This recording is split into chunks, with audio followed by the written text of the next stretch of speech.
The chaos began not with a bang, but with a flicker.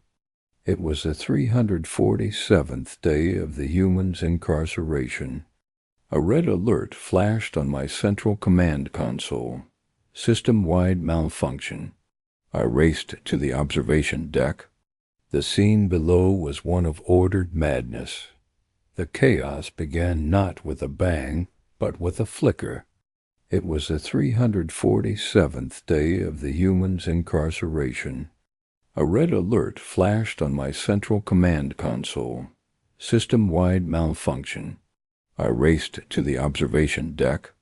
The scene below was one of ordered madness. The chaos began not with a bang, but with a flicker. It was the 347th day of the human's incarceration. A red alert flashed on my central command console. System-wide malfunction. I raced to the observation deck. The scene below was one of ordered madness. The chaos began not with a bang, but with a flicker. It was the 347th day of the human's incarceration. A red alert flashed on my central command console. System-wide malfunction.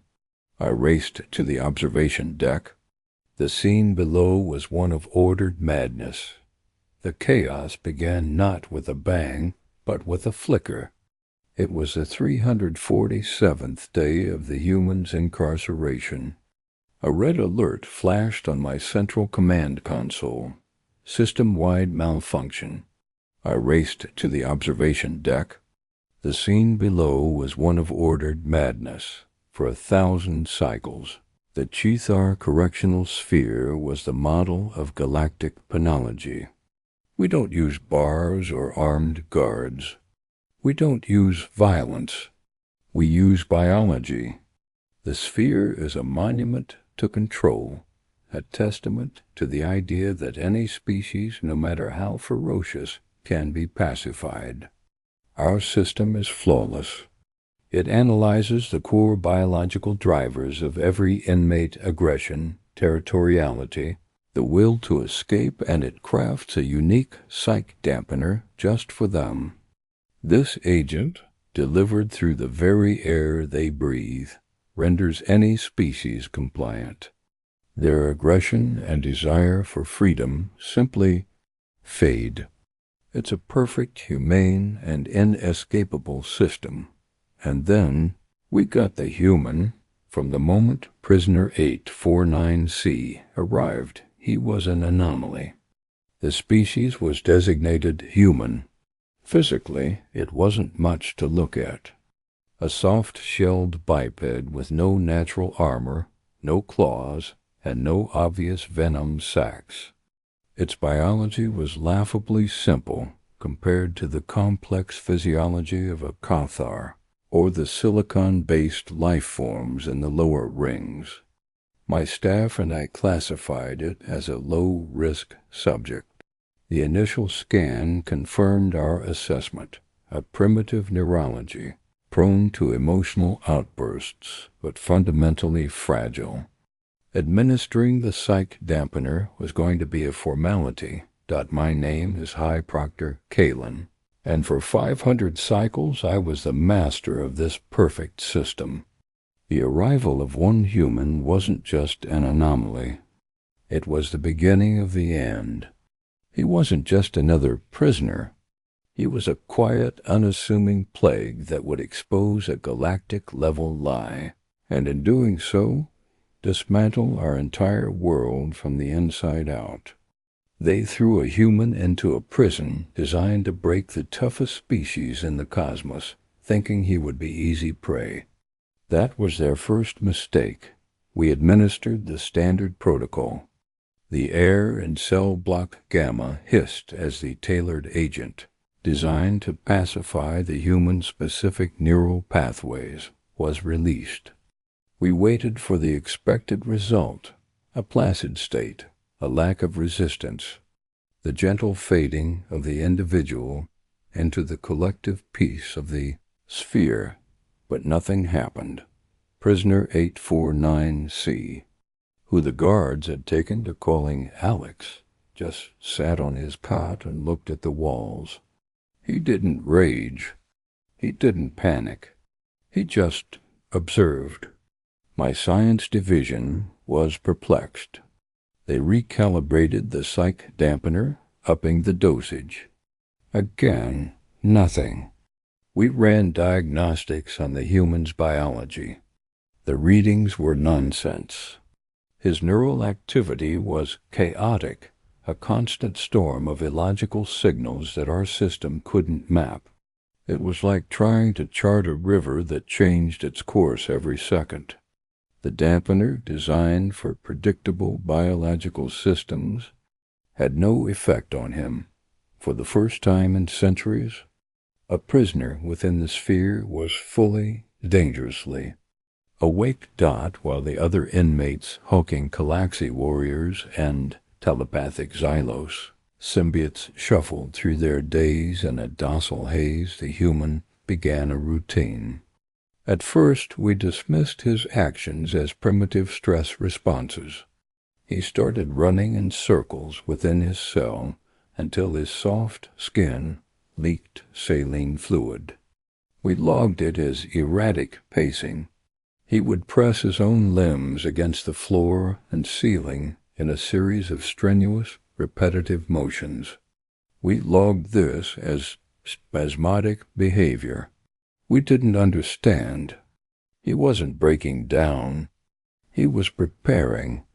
He was adapting to his environment in a way we had never witnessed.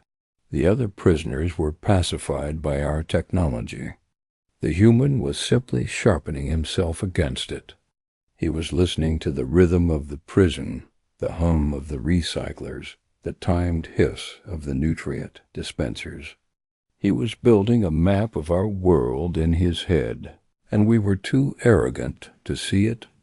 Days turned into weeks, and the human's behavior grew more and more peculiar. He began talking to the automated systems. He would ask the nutrient dispenser for precise calorie counts. He would ask the sanitation drones about their cleaning schedules. These systems were designed for basic commands, but his persistent, logical questioning started to pull more complex data from them. He wasn't trying to break the rules. He was learning them with a terrifying thoroughness. The turning point came when he found a low-level maintenance data port behind a loose panel in his cell. It was unsecured, unprotected. After all, why would a sedated prisoner ever need to access a maintenance terminal? It was a laughable oversight, a testament to our own hubris. From my observation deck, I watched the logs in disbelief. Prisoner 849C wasn't trying to hack the system. He wasn't trying to force his way through our firewalls. He was using the system's own diagnostic tools. He read maintenance reports. He studied power distribution schematics. He learned the refresh rates of the security sensors and the blind spots in the optic patrols. He wasn't a prisoner breaking out of his cage. He was a student dissecting his teacher. He was exploiting the prison's rules to turn the system against itself. My chief science officer, a veteran of 100 pacifications, grew visibly agitated. "Proctor," he said, his mandibles twitching, "the human's queries. They're not random." He's correlating the psych dampener's chemical composition with the prisoner's biologies. He is cross-referencing it with the facility's long-term medical logs. I waved off his concerns. What could a primitive possibly understand of our science? That was my second mistake. I had failed to grasp the most dangerous trait of humanity. Not their strength, not their endurance, but their insatiable, adaptive curiosity. They don't just exist in a system. They seek to understand it. And once they understand it, they seek to control it. The human, Alex, had discovered something we believed was impossible for anyone to find. He had uncovered the prison's true purpose. The sphere wasn't a correctional facility. It wasn't about rehabilitation. It was a secret laboratory. The psych dampener wasn't just a sedative. It was a vector for genetic rewriting. We weren't pacifying prisoners. We were slowly, methodically transforming the most dangerous species in the galaxy into a new, perfectly obedient slave race for the Cathar Dominion. The prison was a lie, a factory disguised as an act of mercy, and the human was the first person to see the truth. The chaos began not with a bang, but with a flicker. It was the 347th day of the human's incarceration. A red alert flashed on my central command console. System-wide malfunction. I raced to the observation deck. The scene below was one of ordered madness. The lighting systems in every cell block were flickering in a complex, rhythmic pattern, broadcasting a message in a primitive binary code. The nutrient dispensers, instead of food paste, were emitting a foul-smelling but completely harmless gas, triggering the facility's automated atmospheric purge. And most terrifyingly of all, every single psych dampener across all sectors had been simultaneously deactivated. I expected a riot. I expected bloodshed as thousands of the galaxy's most violent predators woke from their long slumber. But there was no riot. Instead, a profound silence fell over the sphere. The Galaxy warriors blinked slowly, looking at their own claws as if for the first time. The Xylos symbiotes, their telepathic minds suddenly clear, began to chitter in confusion. The human hadn't incited a rebellion. He had given them back their minds. He had achieved this not by breaking a single law or bypassing a single security protocol. He had used the maintenance system's own administrative commands.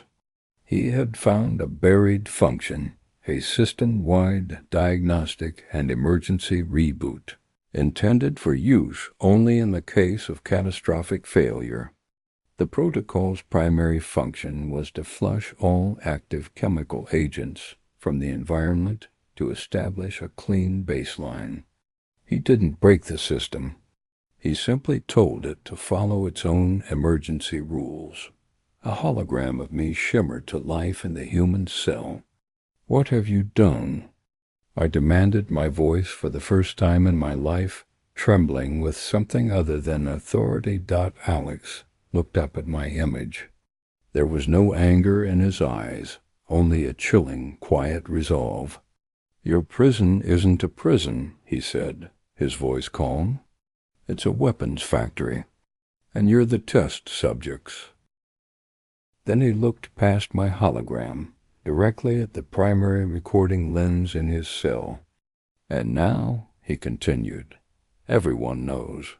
On my console, a new notification appeared. The human had used the same maintenance protocol to open a high-bandwidth broadcast channel. He hadn't just woken up the prisoners. He had transmitted the entire secret history of the Cathar correctional sphere, the medical logs, the DNA rewriting formulas, my private records, to the Central Galactic Council. The lie was exposed. The fallout was immediate and absolute.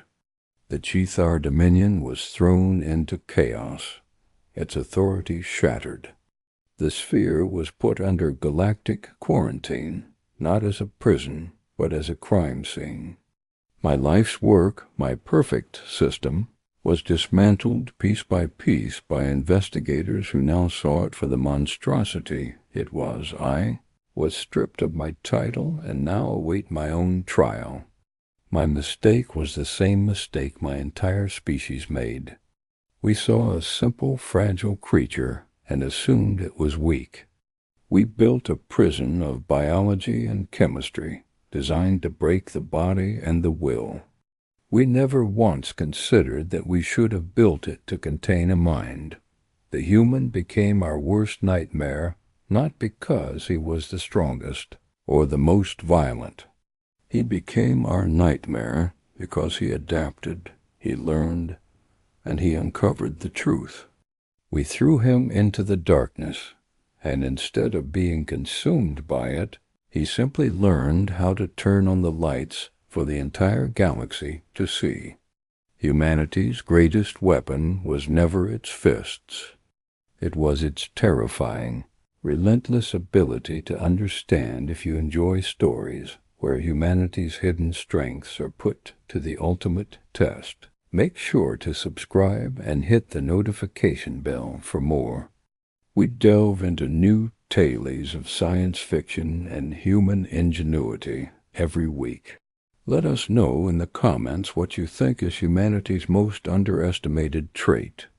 And as always, thank you for watching.